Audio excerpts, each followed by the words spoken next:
Chidambaram special கத்திரிக்காய் கொத்து பார்க்கலாம். எண்ணெய் ஊற்றிக்கோங்க. கடலைப்பருப்பு, கொஞ்சமாக தனியாக சேர்த்து வறுத்துக்கோங்க. காரத்துக்கு தேவையான காஞ்ச மிளகாவை இப்போ சேர்த்து வறுத்துக்கோங்க. வறுத்து ஆற வச்சு அதை பொடி பண்ணி தனியாக வச்சுக்கோங்க. அதே பாத்திரத்தில் எண்ணெய் ஊற்றிக்கோங்க. சின்ன வெங்காயம், கத்திரிக்காவை சேர்த்து நல்லா வதக்குங்க.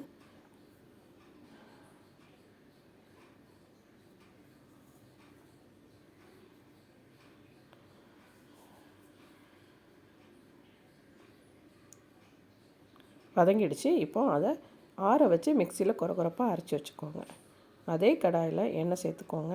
கடுகு, உளுத்தம்பருப்பு, காஞ்ச மிளகாய், கருவேப்பிலை போட்டு தாளிச்சிக்கோங்க. இப்போது அரைச்சிருக்கிற அந்த கத்திரிக்காவை இதில் சேர்த்துக்கோங்க. கொஞ்சமாக தண்ணி சேர்த்துக்கோங்க. கொஞ்சமாக புளிக்கரைசல் சேர்த்துக்கோங்க. உப்பு தேவையான அளவு போட்டுக்கோங்க. பெருங்காயத்தூள் சேர்த்துக்கோங்க.